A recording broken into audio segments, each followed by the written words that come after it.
এই আমরা অমানুষ, তাহলে অমানুষ কাকে বলে? কত বড় কথা! থাম থাম, থাম থাম, আরে থাম।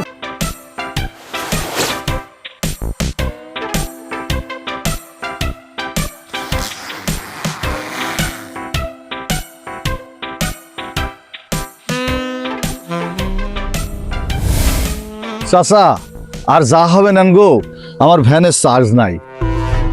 এই নাম তো। আর কপাল যখন পড়ে সাই দিক থেকেই পড়ে। এই চাচা এদিকে আসেন। এই চাচা, এনে বলে চার্জ নেই, এটা কি? ও বাপ, যে চার্জটুকু আছে না, আমি নিজেই বাড়ি যেতে পারবো কিনা তার ঠিক নেই বাপ। দোষ বুঝতে পারছিস নি? মনে করছে মাঠের ভিতরে এভাবে ছেড়ে দিলে আমরা বিপদে পড়ে বলবো নি, ও চাচা চাচা গো, আমরা তো খুব বিপদে পড়ে গিয়েছি, আমাদের এই বিপদ থেকে উদ্ধার করো।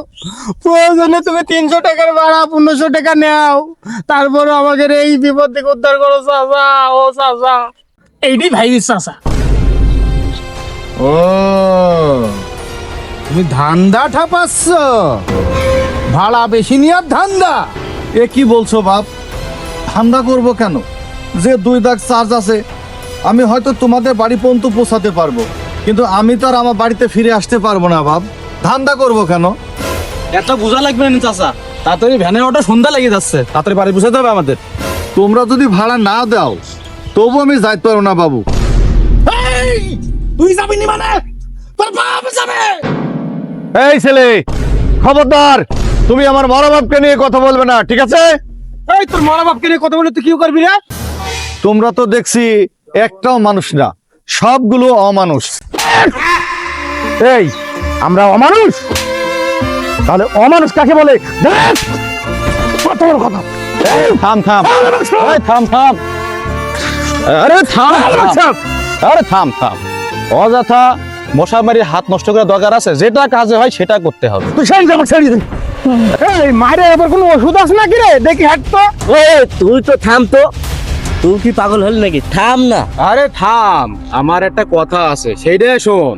এই চাচা যখন যাতে যাচ্ছে না, এই চাচাকে হাত আর মুখ বানিয়ে ভ্যানে তোল, এই ভ্যান সহ আমি নিয়ে যাচ্ছি। তুই তো দারুণ আইডিয়া দিচ্ছিস। বান শালাকে বান। যে অন্যায় আমার সাথে করছো, এই অন্যায়ের বিচার এই জমিনেই আল্লাহ করবে।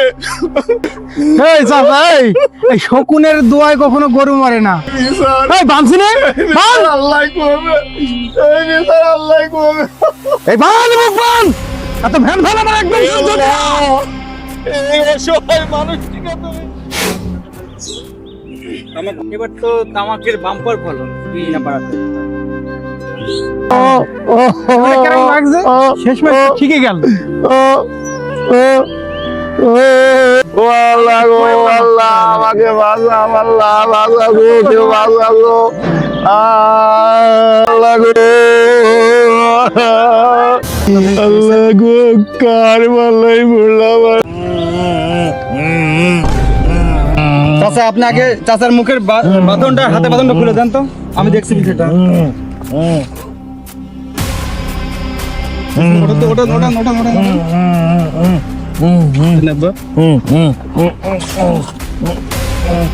চাচা, আপনার এই অবস্থা কেন? আপনি নির্ভয়ে আমাকে সবকিছু খুলে বলেন তো। এই কিরা রে তুই? এই কি জানে তুই? তোকে হুকুম দিল কেডা? চাচার হাত মুখ খোলা। এই কথা কি কানে যাচ্ছে না? হ্যাঁ, আগে চাচাকে আমি প্রশ্ন করেছি, আগে চাচার উত্তরটা শুনবো, তারপর তোদের প্রশ্নের উত্তর দেবো। ততক্ষণ তোরা থাম। বাবা, আমি ওই ছেলেদের পার্ক থেকে মায় আসছিলাম, আসতে পথের ভিতরে আসে আমার গাড়ির চার্জ ফুরিয়ে যায়। আমি তাই এই ছেলেদের বলি যে বাবা, আমার গাড়িতে চার্জ নাই, যে চার্জটুকু আছে আমি বাড়ি পর্যন্ত যেতে পারবো কিনা তারই ঠিক নাই। তারপরে আমাকে বিভিন্ন ভাষায় গাল বন্ধ করে, আর হলো আমার মারধর করে। আমার হাত আর মুখ বাইন্দি আমাকে নিয়ে যাচ্ছিল বাবা মরে আমাকে বাড়ি থেকে আমাকে আমি দেখছি। ফাইন দিলে মাথায় তুলে নিয়ে এই তুই যখন মোটরসাইকেল ঠেনে নি বাড়ি যেতে পারবি না, তাহলে চাচা ভ্যান ঠেনে কে বাড়ি যাবে?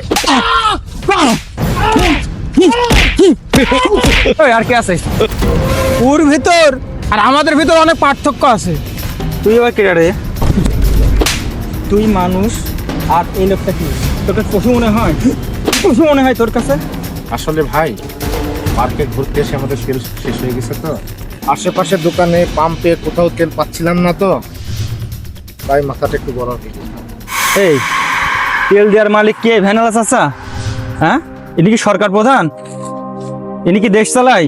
এর কাছে এসে গরম ছুটাচ্ছিস? তেল দেওয়ার মালিক হচ্ছে সরকার এবং খনিজ সম্পদ মন্ত্রণালয়, এটা তুই জানিস না? সরি ভাই। তুমি তাদের কাছে গরম ছড়াতে পারছো না। ও, তাদের যে নসাং শক্ত, তুমি আসলে নিরীহ মানুষটার উপরে গরম ছড়াতে, তাই না? কেন পাও রাস্তাঘাটে ভ্যানওয়ালা, রিক্সাওয়ালা, ফকির, মিসকিন, প্রতিবন্ধী তাদের উপরে এসে তোমরা রাগ ঝাড়ো কেন? তুমি জায়গা মতো রাগ ঝাড়তে পারো না? আসলে এসব গরিব অসহায় মানুষের উপর রাগ ঝাড়তে লজ্জা হয় না তোমাদের? আসলে আমাদের এই রাগ দেখানোটাই ভুল হয়েছে। রাগ দেখানো ভুল না, কিন্তু তোমাদের রাগটা জায়গার মতো দেখাতে হবে। এই অজাগায় না, এরা নিরীহ মানুষ, এদের উপর কখনো রাগ দেখাতে হয় না। ভালোবেসে কাজ